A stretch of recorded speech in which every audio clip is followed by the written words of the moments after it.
When you shut down an entire airline, there are consequences. People get stranded and they can no longer fly home. Right now, millions of tourists are stuck in countries that are not their home countries. They find themselves alone with little money, little support, away from their family. Because it's literally impossible and illegal to fly back home. Everything that I'm reading on Twitter and Facebook is saying that the people that are following through with that are unable to get anywhere. So what are these millions of people supposed to do? Well, this is a problem, and there is one country that is trying to fix it. It's called Sri Lanka.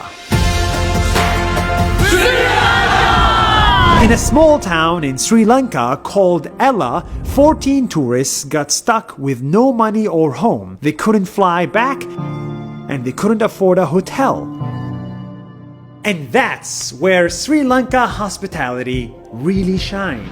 The entire city got together to help their 14 stranded tourists, to give them food, accommodation, and most importantly, give them family away from family. This is a thank you to Sri Lanka and the kindness and generosity of a town called Ella. And this isn't just 14 tourists. On the entire country level, a new program was launched called Tourism Disaster Monitoring and Hosting Program.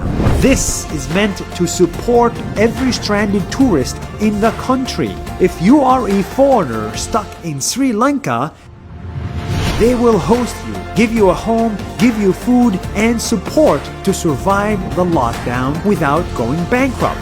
They will be your family away from family.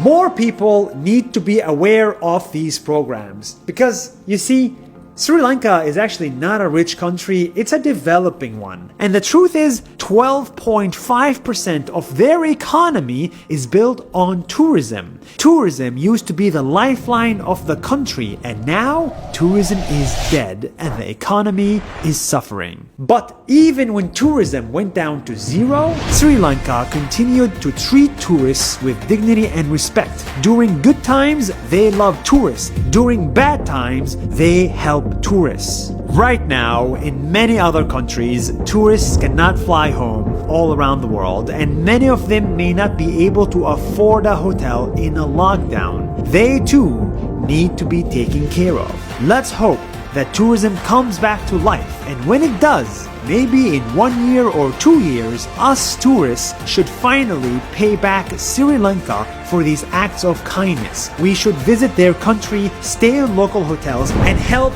their economy, because that is the best way for us to say thank you. And that is good news worthy of sharing.